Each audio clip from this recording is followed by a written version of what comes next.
साथियों नमस्कार, मैं Rajendra Kumar news point of view से आपका स्वागत है हमारे नियमित कार्यक्रम शख्सियत में।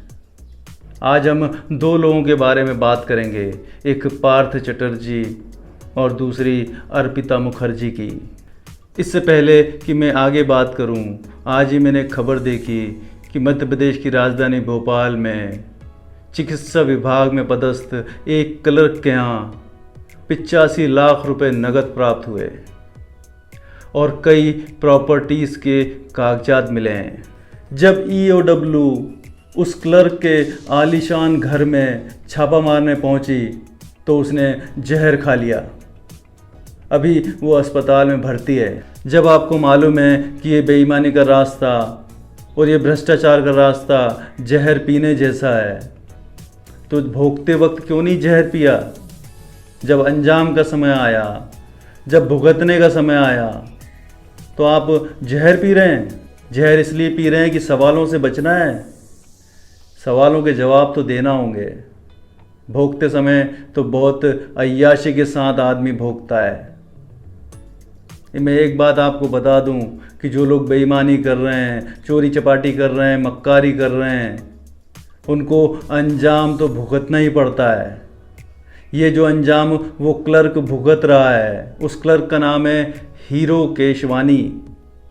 वो जो हीरो केशवानी आज अंजाम भुगत रहा है, वो तो दुनिया के सामने भुगत रहा है। दुनिया को समझ में आ रहा है कि वो भुगत रहा है।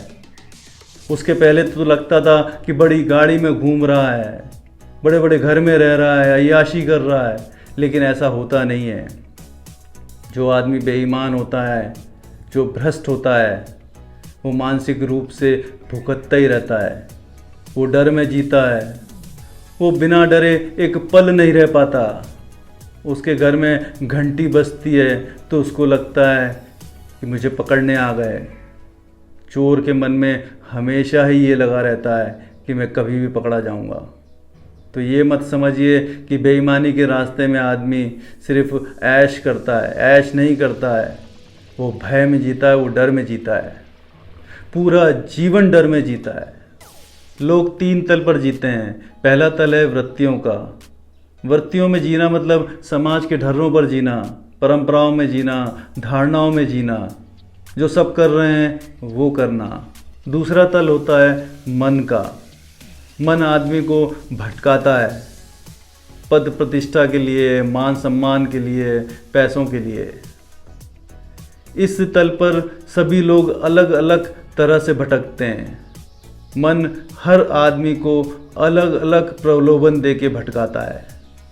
और तीसरा तल होता है आत्मा का। आत्मा का तल यानी सत्य का तल, यानी ईमानदारी का तल, यानी प्रेम का तल। इस तल पर कोई नहीं जीता। वृत्तियों पे सब आदमी जीते हैं। मन के तल पर हर आदमी अलग अलग तरह से जीता है और आत्मा के तल पर कोई नहीं जीता। तो यदि आप मन के तल पर जी रहे हैं या वृत्तियों में जी रहे हैं, तो समझ लीजिए आपके जीवन में आपको कभी शांति नहीं मिलेगी, आपको कभी मुक्ति नहीं मिलेगी, आपको कभी जीवन में आनंद महसूस नहीं होगा। अगर जीवन में सुकून चाहिए, शांति चाहिए, मुक्ति चाहिए, तो आत्मा के तल पर जिएं। कोई भी काम करने से पहले समझ पैदा करें, बोध पैदा करें कि ये काम ज़रूरी है क्या, इस काम करने से मुझे मुक्ति मिलेगी, मुझे जीवन में आनंद मिलेगा क्या, मुझे सुकून मिलेगा क्या। अगर उस काम करने से आपको जीवन में शांति मिलती है, मुक्ति मिलती है, तो ज़रूर करें। अगर कोई भी काम करने के पहले आप अपने ज्ञान और अपने बोध का इस्तेमाल नहीं करते हैं, आत्मा के तल पर कोई निर्णय नहीं लेते हैं, तो अंजाम वही हो सकता है जो क्लर्क हीरो केशवानी के साथ हुआ। आपको अंजाम के रूप में जहर पीना पड़ सकता है। तो आइए अब मुद्दे की बात करते हैं, यानी पार्थ चटर्जी की बात करते हैं और अर्पिता मुखर्जी की बात करते हैं। इन देश के भ्रष्ट नेताओं ने और उनकी महिला मित्रों ने देश को खोखला कर दिया है। गोरे अंग्रेज तो खजाना लूटते थे तो काम भी करते थे, लेकिन ये काले अंग्रेज तो सिर्फ लूटते हैं। पश्चिम बंगाल में एक संस्था है स्कूल सेवा आयोग। ये आयोग विभिन्न संस्थानों में शिक्षण और गैर शिक्षण उम्मीदवारों की नियुक्ति करती है। इन्होंने 2016 में एक परीक्षा आयोजित करी और 2017 में उसका रिज़ल्ट घोषित किया। उसमें बबीता नाम की एक लड़की ने टॉप किया था। सरकार ने किसी कारणवश वो रिज़ल्ट की जो सूची थी उसको निरस्त कर दिया और एक दूसरी सूची निकाली जिसमें बबीता नाम की जो लड़की टॉप पर थी पहली सूची में, वो दूसरी सूची में वेटिंग लिस्ट में चली गई और टॉप पर आ गई राज्य शिक्षा मंत्री परेश अधिकारी की पुत्री अंकिता। बस इसी बात से इनके घोटाले की पोल खुली। इस पूरे घोटाले में 3 लोग मास्टरमाइंड हैं।